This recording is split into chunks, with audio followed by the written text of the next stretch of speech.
Guys, tingnan ninyo ito oh. Ayan yung walker na binigay sa akin.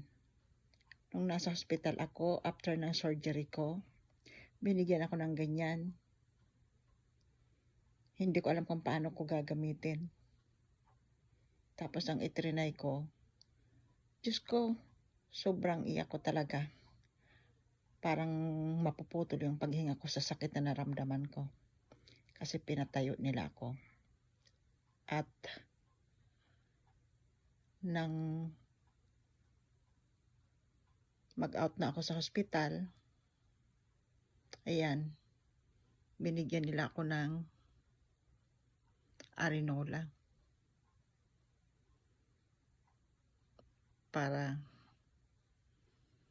diyan ako kapag hindi ako makapunta sa washroom, kasama yung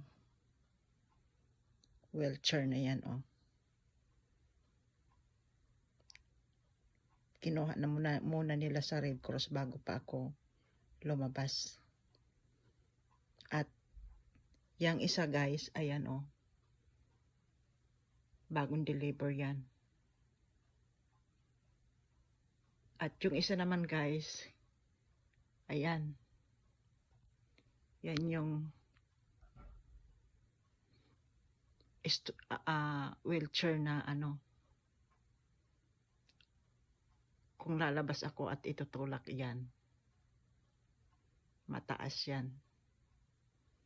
Ito kasing dalawa, pwede kong gamitin, pwede kong i-pause yan kapag ako lang mag-isa, tsaka itong isa. Ayan guys, bali tatlo na yung wheelchair dito sa bahay. My God. Huh. Ayan guys. Ayan. Bali tatlong wheelchair. Yan yung nauna.